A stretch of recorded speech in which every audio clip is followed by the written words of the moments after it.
Halo, bersama Arga dari Creative Trader di sini. Dalam video ini saya akan membahas mengenai kejatuhan saham Tower yang terjadi hari Jumat kemarin. Kejatuhan yang menarik perhatian banyak orang dan banyak banget message baik di komentar podcast Bicara Bandar, melalui DM ke kami dan melalui berbagai media menanyakan apa yang sebenarnya terjadi. Jadi dalam video ini saya akan memberikan take saya, pandangan saya tentang apa yang menurut kami jadi penyebab kejatuhan saham Tower secara luar biasa hari Jumat kemarin. Seperti itu, video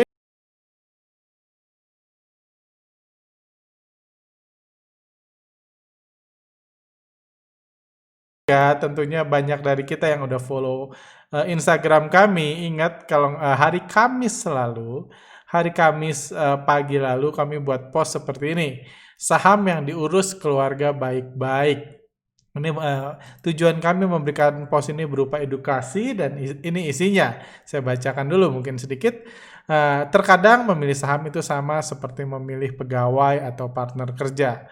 Latar belakang dari orang tersebut seringkali lebih penting daripada skill. Kalau orangnya berasal dari keluarga baik-baik, seringkali hasilnya juga baik. Meskipun skillnya tidak terlalu istimewa. Hal yang sama juga juga kita lihat di saham. Sebagai perusahaan, Tower hanyalah perusahaan yang biasa-biasa saja. Seperti itu. Ada banyak keterbatasan tersebut tidak menghalangi saham perusahaan ini untuk terus bergerak naik bahkan di masa pandemik sekalipun. Karena pergerakan harga Tower diurus oleh keluarga baik-baik, keluarga yang peduli perkembangan anaknya, bahkan tidak ragu untuk mengeluarkan uang demi pertumbuhan anaknya. Seperti itu. Nanti saya lanjut. Jadi menariknya ini kami podcast ketika kami post itu harga saham Tower 11750.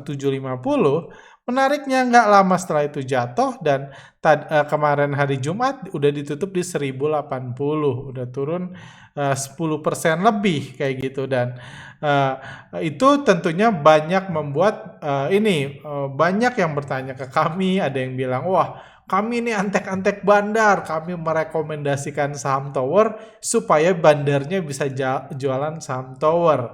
Dan banyak lagi lah, karena kami dikatakan di situ Tower adalah keluarga, diurus oleh keluarga baik-baik. Tentunya kita nggak usah sebut keluarganya, diurus oleh keluarga baik-baik. Tiba-tiba dibanting besoknya, nggak sampai 24 jam sebelahnya dibanting. Apa yang terjadi sebenarnya?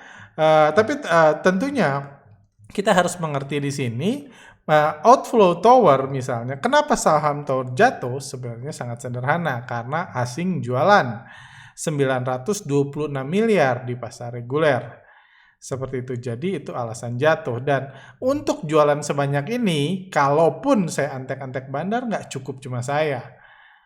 Karena ini bukan tele yang cukup itu misalnya dipromo di grup-grup Telegram grup-grup saham beberapa hari, orang udah pengen beli tele, jadi bandarnya bisa jualan 10-20 miliar baru setelahnya disuspend. Ini kasus yang jauh lebih besar dari itu. Outflow hari Jumat aja 926 miliar. Itu harus semua influencer, semua pakar, dukun saham, semua harus di-hire untuk jualan saham Tower kalau ada yang mau jual sampai 926 miliar. Dan itu pun nggak mungkin dilakukan dalam satu hari. Jadi itu saya percaya kejadian ini jauh lebih besar dari itu. Jauh lebih besar dari sekedar orang mau keluar aja. Dan kita tahu saham Tower ya masih naik luar biasa harganya meskipun udah turun hari Jumat. Dari bulan April aja di 600, ini udah di 1000 kayak gitu. Jadi tentunya ini kejadian yang menarik. Terus apa yang terjadi di sini? Jadi kita juga dapat berita, tentunya ada berita tentang private placement. Private placement di sini di berbagai media, ini juga masuk ke komentar Telegram kami. Ada berita seperti ini. Oh sebentar, saya tadi ada versi yang sudah saya highlightnya. Sebentar. Oke,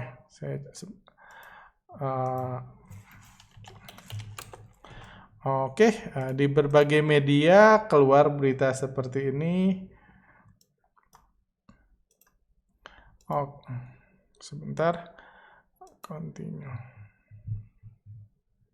Iya, lama. Oke, di berbagai media, di berbagai forum saham keluar berita seperti ini.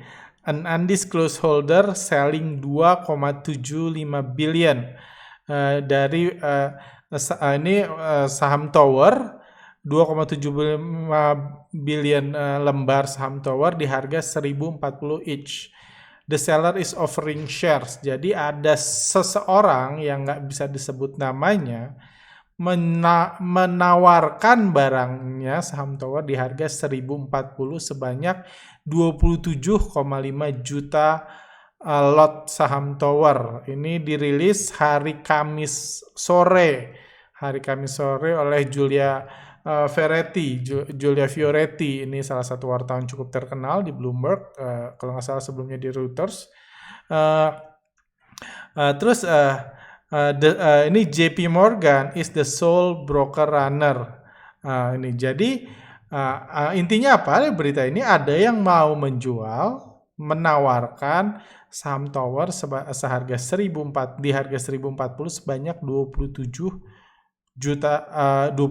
juta lot. Ini angka yang sangat besar ya, nggak mungkin cuman sewa influencer ini kacangan udah buat dia bisa jual ini ke retail, dan itulah yang menyebabkan harga tower tiba-tiba jatuh, gap down dan turun banyak. Fakta kalau sahamnya gap down aja itu udah menunjukkan fakta kalau sahamnya gap down aja, di sini kita lihat outflow-nya udah menunjukkan kalau ini bukan mau niat jual makan mangsa investor retail. Karena retail biasanya takut kalau ada saham langsung gap down, apalagi setelahnya turun. Itu bukan cara yang menarik. Kalau memang mau jualan ya kayak tele kan. Digoreng-goreng, dikerek naik, dibuat volatile, nggak langsung gap down, justru langsung terbang. Kalau mau jualan ke retail. Jadi satu hal yang kita bisa dapatkan di sini adalah pertama, ini bukan niat jual ke retail. Hanya ada satu pemain besar mau jual 27 juta lot, dia kasih tahu hari Kamis, dan dia jualannya kalau kita baca lebih mendetail, sebenarnya dia jualannya dibagi. Dia jualannya di pasar reguler dan pasar di pasar reguler dan pasar di pasar reguler dan pasar nego. Ini kalau di grafik foreign flow yang ada negonya, kita lihat di nego jualan besar-besaran, di reguler jualan besar-besaran. Berapa banyak yang dia jual? Di sini dibilang dijual oleh BK, kan, oleh JP Morgan, kodenya BK. Oke, seberapa banyak yang sudah dijual hari ini? Kita lihat kalau penjualan BK di pasar reguler itu 7,2 juta lot. Kalau kita lihat di pasar nego, penjualan BK 16,6 juta lot. Kalau kita semua, kita lihat 23,7 juta lot. Itulah penjualan BK. Yang mau dijual adalah 27,5 lot. Berarti masih ada sekitar 3 juta lot lagi yang belum kejual. Jadi apa yang terjadi di sini? Pertama, ada orang mau jualan. Jualan offering kayak gitu biasanya sih di pasar nego, bukan di pasar reguler. Kalau mau jualan besar kayak gitu di pasar nego. Cuman sayangnya di pasar nego nggak laku semua. Dia mau jualan 27,5 juta lot, cuman diserap 16,6 juta lot. Seperti itu barang BK ini diserapnya juga sama broker-broker raksasa. BK yang lain, jadi sama-sama broker BK tapi nasabah lain. AK, MS, broker asing juga.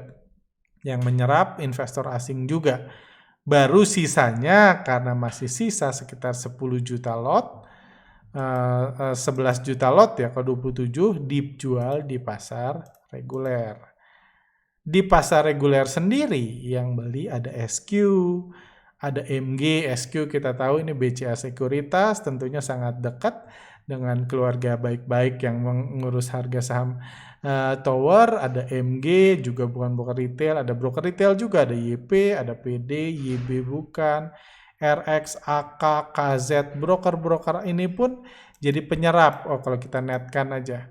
Nah, SQ, MG, RX, YB, GR, DH, CG, ZP. Jadi tersebar ke banyak ini barang yang dijual oleh BK. Tersebar dan kita tahu masih ada sisa 3 juta lot lagi.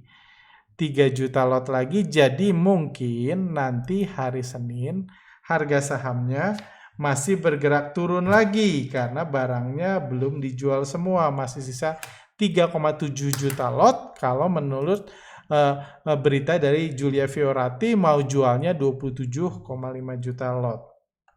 Jadi mungkin masih akan turun, cuman yang beli barangnya itu mayoritas lebih banyak di pasar nego dibeli sama broker asing, investor asing, jadi cuma pindah ke ini. Di pasar reguler juga mayoritas dibeli sama broker non retail, paling banyak malah dibeli oleh BCA Sekuritas. Jadi apa yang terjadi? Apa yang menurut saya terjadi di sini? Jadi menurut saya ini bukanlah bisa dibilang keributan antar keluarga, tapi simply mungkin keributan antara arisan keluarga. Jadi bukan keluarga inti. Jadi seperti kita ketahui, seperti saya bilang juga, saham Tower itu dikerek naik sejak bulan Maret, April, udah sampai hampir 100% di tengah masa pandemik ini terus dikerek kayak gitu. Saya pun berulang kali mengatakan bahwa ini saham ini bagus, di-maintain sama orang bagus. Meskipun kalau yang ikut podcast kami tahu, saya pribadi nggak berani beli saham Tower karena nggak sesuai dengan karakter saya. Kayak gitu, bahkan di post kami pun pertanyaannya adalah pertanyaannya maukah Anda bergabung dalam keluarga baik-baik ini yang terus meningkatkan nilai-nilai anaknya kalau harganya sudah seperti sekarang, ataukah Anda takut kalau Anda menyelinap masuk ke rumah keluarga ini, keluarganya bakal marah menggunakan kekuatannya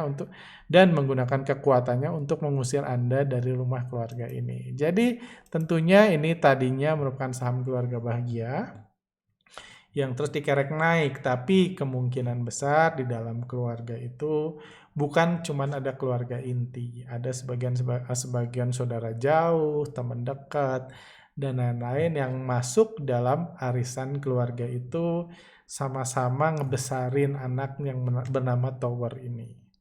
Seperti itu. Itu yang terjadi selama beberapa bulan terakhir. Keluarga bahagia ini kompak sampai Kamis sore kemarin ada yang mutusin, gue mau keluar, gue mau cabut arisan. Dia mau keluar berapa? 27,5 juta lot. Mau jual berapa? 1040 laku 16 juta lot, 16,6 juta lot. Sisanya mau nggak mau dijual di pasar reguler. Tapi untungnya di pasar reguler pun sejumlah ini masih mau nampung. Sejumlah broker-broker besar itu juga mau nampung. Mungkin karena waktunya singkat juga, dia mau keluar cepat. Jadi dia nggak nunggu ada offer lain, dia langsung jual di pasar reguler. Seperti itu, sekarang masih sisa 3,7 juta lot, jadi mungkin masih mengalami penurunan, tapi ya nggak banyak lagi lah kalau pengalaman saya. Kalau the only satu-satunya pertimbangan kita adalah ada keluarga atau teman dekat keluarga yang mau keluar dari arisan ini, karena saya percaya hanya ada satu teman keluarga yang keluar dari arisan, nggak membuat karakter keluarga berubah, nggak membuat tujuannya, mimpinya terhadap anaknya yang sudah dibesarkan mati-matian akan otomatis berubah. Seperti itu, saya percaya kejatuhan ini sih nggak akan terlalu lama. Ini cukup mirip sama kejadian ICBP dan Indofood beberapa waktu lalu. Kami pun rilis video waktu itu, waktu ada akuisisi kan.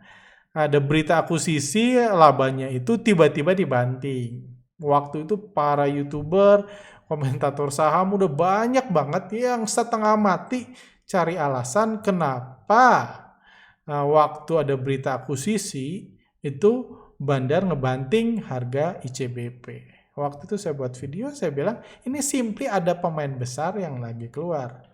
Kita pemain kecil nggak usah dilawan. Kalau pemain besar lagi keluar, santai aja, nggak usah berharap beli di paling bawah, tapi biarkan aksinya itu selesai. Udah itu pelan-pelan kita tunggu, dan itu yang terjadi di CBP kan. Kalau Anda lihat di sini, yang terjadi di CBP ini dibanting terus dikerek naik. Setelah dibanting, dikerek naik, bahkan ketika keluar persetujuan akuisisi diterbangin malah. Artinya apa? Memang nggak ada hubungan sama akuisisi. Nggak ada hubungan. Setengah mati dipikir pun ya kebetulan aja di sini ada big player yang mau keluar, ya biarkan dia keluar. Biarkan dia keluar, udah itu keluarga atau itu teman-teman yang punya kepentingan lebih di ICBP pelan-pelan ngebalikin lagi harga saham ini. Kayak gitu. Akuisisi tetap akuisisi, harga tetap, jadi nggak usah pusing-pusing gitu ya. Kecuali kembali lagi kalau tugas Anda adalah komentator saham ya silahkan lah mau dibaca segala macam dealnya dan lain-lain. Karena pada akhirnya sukses atau enggaknya akuisisi ini ya belum tahu. Even Anthony Salim pun belum tahu. Itu saya bahas di podcast. Saya juga melihat kejadian mirip kalau prediksi saya akan terjadi di saham Tower. Saya sendiri berharap Tower masih turun lagi, minimum sehari lagi, jadi saya bisa mempertimbangkan untuk beli. Saya belum yakin bakal beli karena menurut saya harganya sudah sangat tinggi meskipun turun sehari lagi.